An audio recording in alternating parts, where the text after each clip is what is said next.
Errar es humano, dice una vieja expresión latina.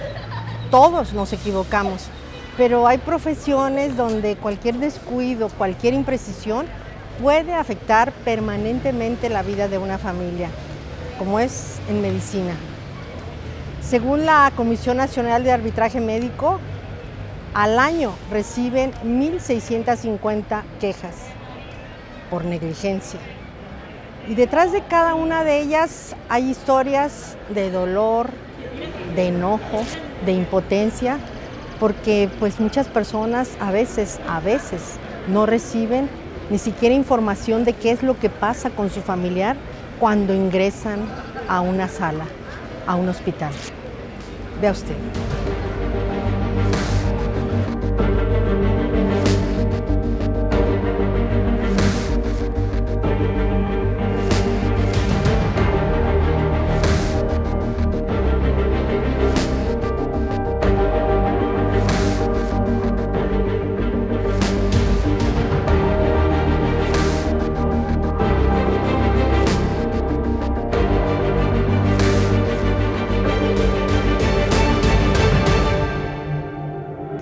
Mi esposa estaba programada para que le realizaran una operación intraocular.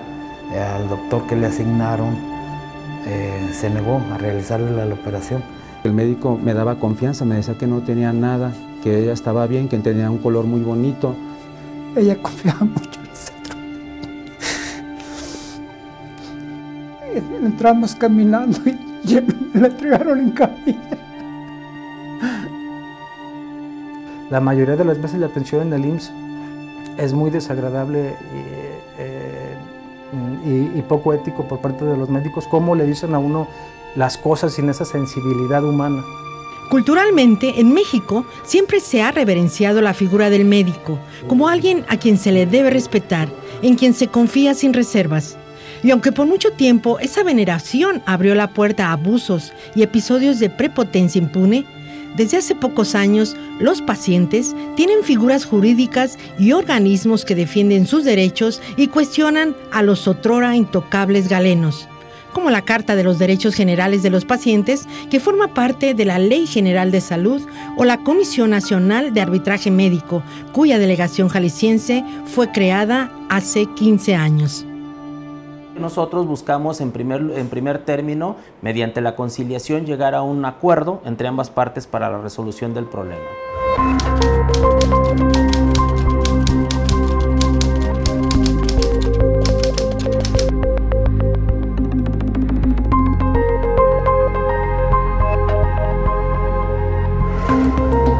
Cuando no es posible esto, nosotros tenemos la segunda alternativa, que es el llamado arbitraje médico.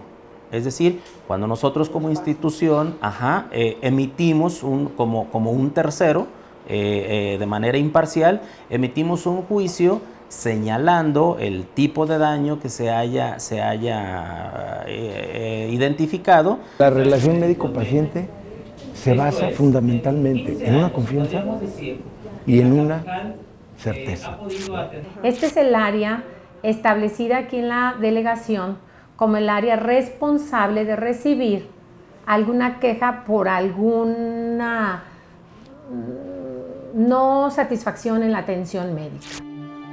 Pero la denuncia es apenas el primer paso de un proceso que puede alargarse indeterminadamente, tapizado por angustiantes recuerdos de la pesadilla que vivieron las víctimas, en ocasiones conviviendo a diario con las secuelas de una mala práctica, de un juicio apresurado o de la acumulación de errores evitables.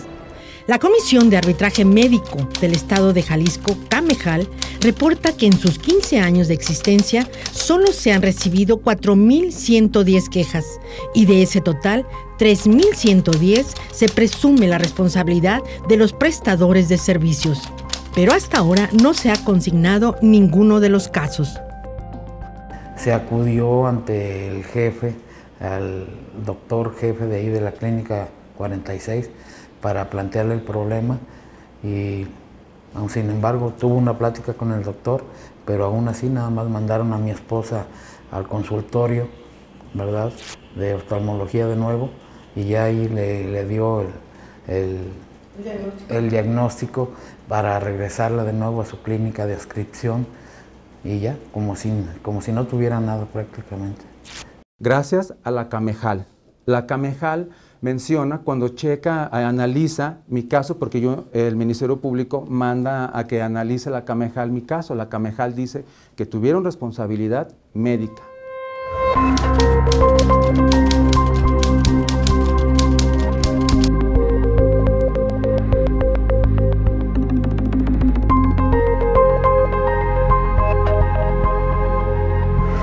Al 100%, todos los médicos que atendieron a mi señora madre. En términos éticos, cuando un médico se gradúa, debe hacer públicamente el famoso juramento hipocrático, que lo compromete a garantizar el derecho a la protección de la salud, por lo que suponemos que no existe en su actuar la intención de causar daño o muerte de su paciente. En efecto, ninguna persona está exenta de cometer errores y todos tenemos derecho a ser juzgados a partir de esa condición humana. Sin embargo, la negligencia se define cuando un prestador de los servicios de la salud viola la ley a conciencia y está enterado de las consecuencias que sus decisiones podrían traer consigo. Algo, por cierto, difícil de probar.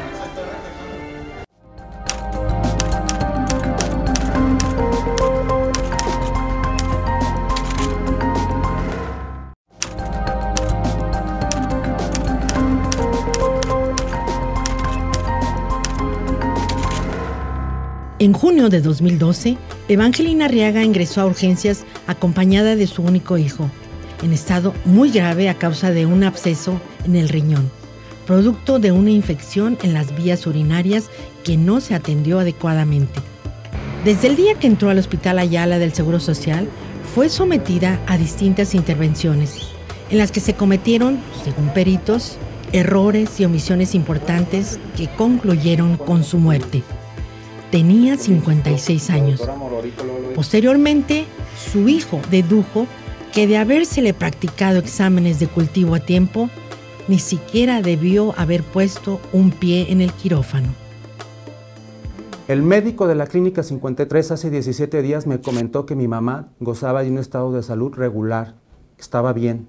Y bueno, no le hallaban, y no le hallaban, y no le hallaban. Y cada vez que me decían que iban a operar, me decían que mientras ella tuviera una ventana, que ellos por ahí se iban a filtrar. Después de diagnosticarle piedras en la vesícula biliar, un médico del Hospital Hispano dictaminó que se debía someter a la señora Rosalina Maya a una cirugía urgente para extirparle este órgano. Una tarde de octubre de 2012, la mujer de 61 años ingresó a la clínica por su propio pie, acompañada de su familia, que había pagado, por cierto, el servicio por adelantado. Cuando la paciente salió, estaba en estado vegetativo y se mantuvo así un año más en casa, antes de fallecer. Nos dijeron que pues no era una cirugía nada complicada, que iba a durar aproximadamente hora y media.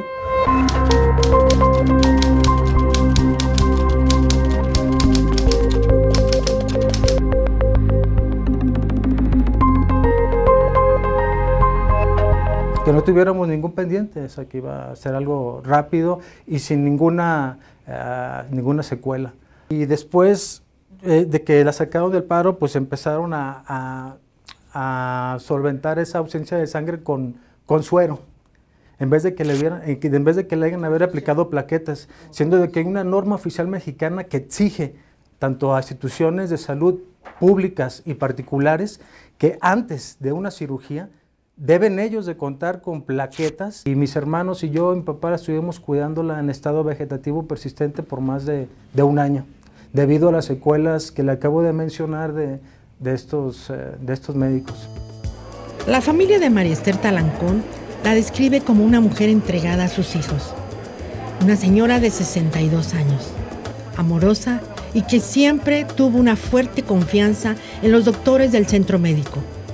Luego de 9 años de diagnósticos fallidos a causa de dolencias generales, fue finalmente intervenida para extirparle un tumor cerebral, aun cuando se trataba de una operación delicada para su estado de salud y existían alternativas menos invasivas.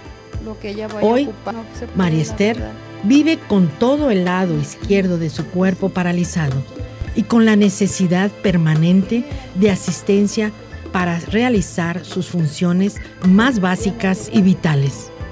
Nos dijeron que le habían quitado el 80% y después nos dijo el radiólogo que máximo le habían quitado el 20%.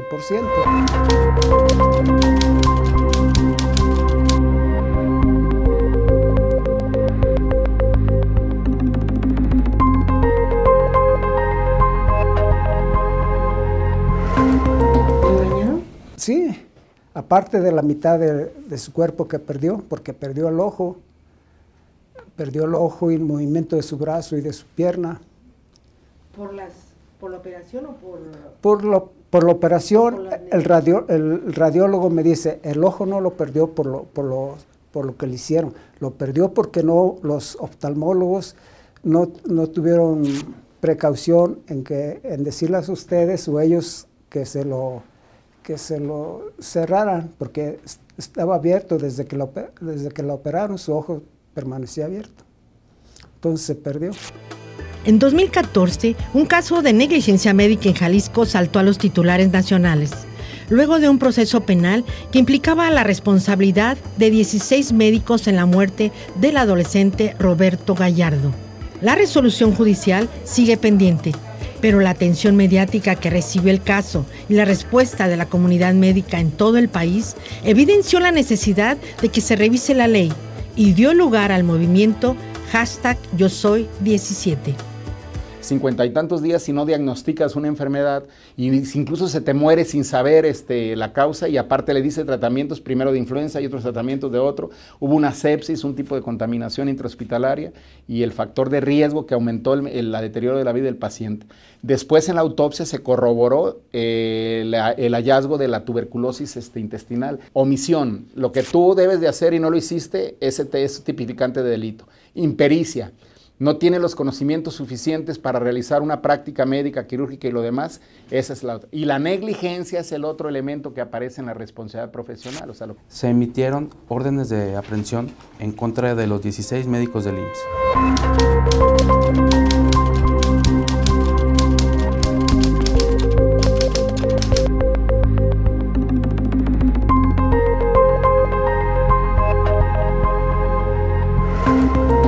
Posteriormente, se dictó auto de formal prisión. ¿En qué fecha? Fue desde el 2013 que se dio. El expediente es del 146 de 2013, sí fue en el 2013. Entonces... ¿Por qué delito? Por el delito de homicidio calificado derivado de responsabilidad médica. Sí. Aún no se ha determinado su culpabilidad en forma en el juicio, pero están sujetos a proceso. Este auto de formal prisión se ha emitido 4 veces. Cada testimonio cuenta una historia diferente, pero todos comparten varias circunstancias en común. Los fallecimientos o las secuelas permanentes eran perfectamente evitables. La desinformación agravó las consecuencias y los malos tratos, la actitud condescendiente o la displicencia abierta fueron el sello de marca de un sistema que ve al paciente como un cheque al portador. Porque todos estábamos muy enojados, porque si con las resonancias que le llevábamos iban a ver todo, y ya después nos dijeron que estaba muy ramificado el tumor, bueno, entonces ¿para qué lo operaron? Perdón, pero ya me hizo muy sensible de verla a ella cómo sufre. Poco a poco empiezan a aumentar las quejas por negligencias médicas que se documentan en las principales instituciones y organismos defensores de derechos humanos en el país. Sin embargo, la Comisión Nacional de Arbitraje Médico reconoce que todavía son mínimos los casos en los que se ha logrado una sanción para los responsables. Una posible razón es la necesidad de reformas para que el arbitraje médico sea obligatorio. Otro factor es sin duda la pobre cultura de la denuncia que predomina en México.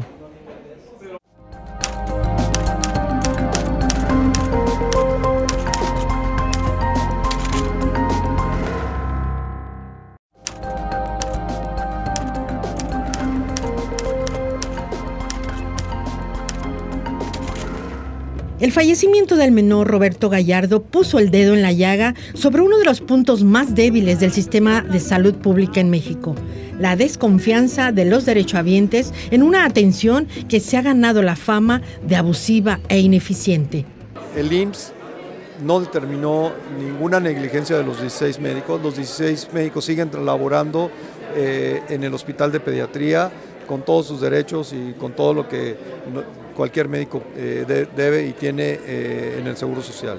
Nosotros como autoridades, nosotros como médicos del IMSS, lo único que sabemos es que los 16 médicos no tuvieron una negligencia médica, siguen trabajando y bueno, vamos a esperar. Esto sigue la denuncia, sigue la investigación y nosotros estaremos pendientes de la determinación de los jueces.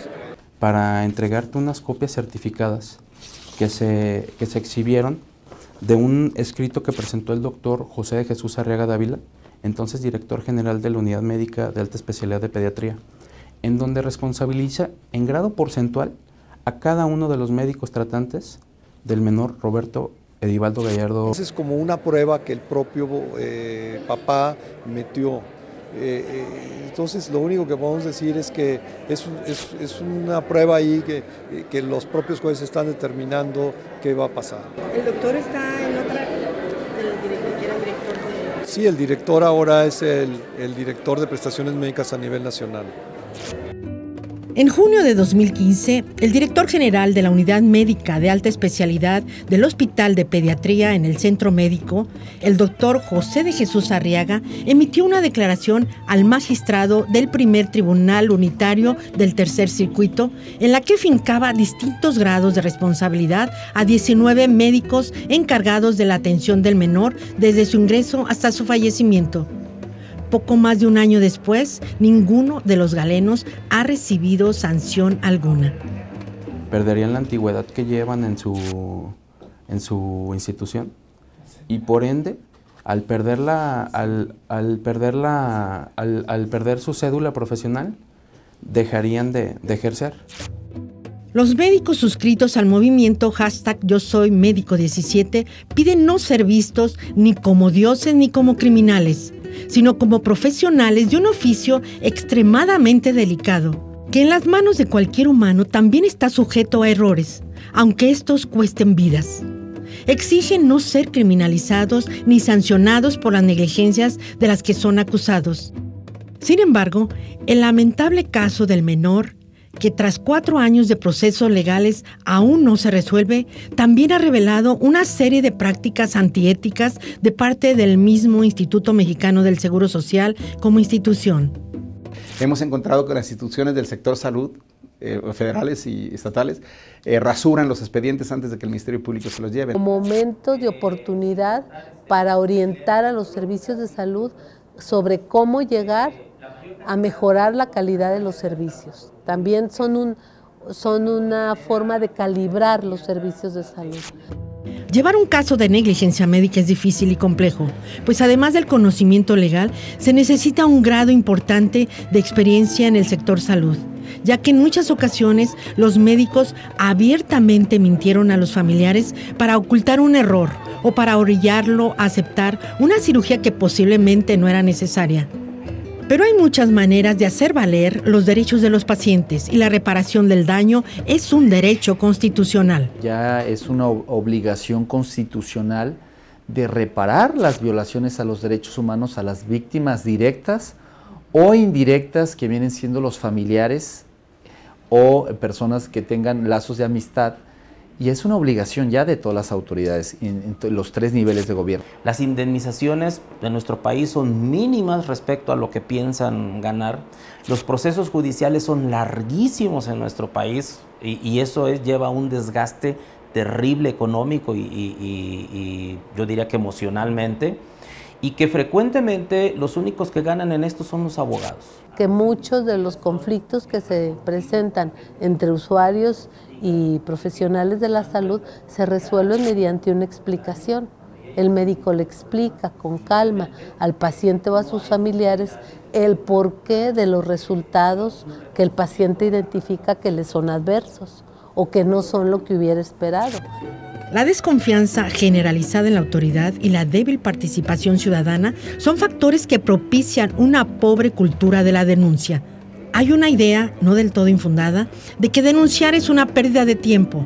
Y sin embargo, la falta de una comunidad que señale y que levante la voz prepara el caldo de cultivo para la impunidad y la corrupción, como la advierten cada vez más expertos.